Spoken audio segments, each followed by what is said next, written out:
కమలం పువ్వు గుర్తుపై ఓటు వేసి అత్యధిక మెజారిటీతో గెలిపించాలని దేవరకొండ బీజేపీ ఎమ్మెల్యే అభ్యర్థి కేతావత్ లాలు నాయక్ అన్నారు. డిండి మండల కేంద్రంలో బీజేపీ రాష్ట్ర council member Madhavaram Narasimha Rao BJP ఎన్నికల కార్యాలయాన్ని ప్రారంభించారు. అనంతరం డిండి పట్టణ కేంద్రంలో ఇంటింటి ప్రచార కార్యక్రమంలో పాల్గొన్నారు. రాష్ట్రంలో సంక్షేమ పథకాలు ప్రజలందరికీ అందాలంటే అది బీజేపీ పార్టీకే సాధ్యమని మండల ఇన్ఛార్జ్ వనం పుష్పలత అన్నారు.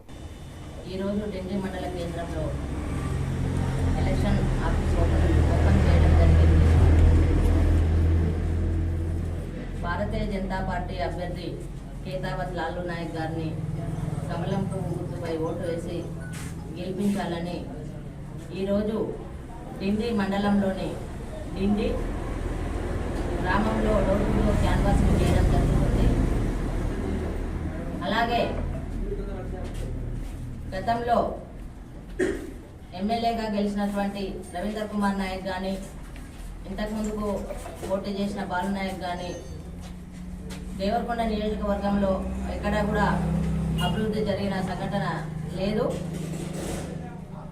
కేసీఆర్ గారు 9 సంవత్సరాల క్రితం ముఖ్యమంత్రి అయిన తర్వాత ఢిల్లీ ప్రాజెక్టును కానీ నక్కలగండి ప్రాజెక్టును కానీ నక్కలగండి ప్రాజెక్టు దగ్గర కుర్చీ వేసుకొని కూర్చొని నక్కలగండి ప్రాజెక్టుని పూర్తి చేస్తారని చెప్పిన మాటలు వేసుకున్న కుర్చీ నిలబడిపోయింది తప్పిస్తే అక్కడ ప్రాజెక్టు పూర్తి కాలేదు. అలాగే మొన్న దేవరకొండ బహిరంగ సభకు వచ్చిన కేసీఆర్ గారు డిండి ప్రాజెక్టు అభివృద్ధి విషయంలో కాంగ్రెస్ పార్టీ వాళ్ళు అడ్డుకుంటున్నారని చెప్పిండు తప్పిస్తే నా తప్పిదం వల్ల డిండి ప్రాజెక్టుని అభివృద్ధిలోకి తీసుకురాలేదు. డిండి ప్రాజెక్టు కింద ఉన్న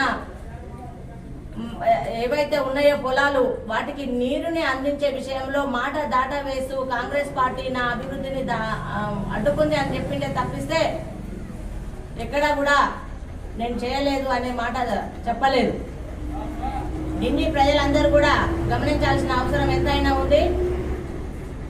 ఓట్ల కోసానికి వచ్చి మళ్ళీ ఓట్ల తర్వాతనే వచ్చి ఓటుకు నోటుకు ఓటు అనే విషయం తప్పిస్తే అభివృద్ధి విషయంలో ఎక్కడ కూడా ముందుకు పోవడం లేదు. కాబట్టి భారతీయ జనతా పార్టీకి ఒక్కసారి అవకాశం ఇచ్చి భారతీయ జనతా పార్టీ అభ్యర్థిని కేతావత్ లాలు నాయక్ గారి కమలం పువ్వు గుర్తు మీద ఓటు వేసి గెలిపించాల్సిన అవసరం ఎంతైనా ఉంది. అలాగే కేంద్రంలో నరేంద్ర మోడీ గారు ప్రధానమంత్రి అయిన తర్వాత మరి మొన్న కరోనా వచ్చినప్పటి నుంచి ఇప్పటి వరకు కూడా మరి పేద ప్రజలకు ఉచిత బియ్యాన్ని అందించడం జరిగింది. మరి మొన్నటి నుంచి కూడా ఇంకో ఒక 5 సంవత్సరాలు ఆ పథకాన్ని పొడిగిస్తూ ఇంకో 5 సంవత్సరాలు పేద ప్రజలకు ఉచిత బియ్యాన్ని కొనసాగిస్తూ ఉన్నారు 5 సంవత్సరాల వరకు.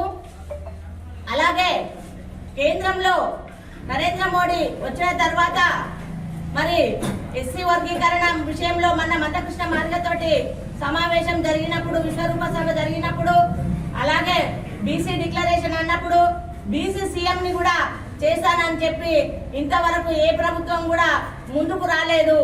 మరి ఒకసారి బీసీ సీఎంని చేసుకునేటందుకు కూడా అందరం కూడా ముందుకు వచ్చి భారతీయ జనతా పార్టీ అభ్యర్థిని గెలిపించాల్సిందిగా మనవి చేస్తూ ఉన్నాను.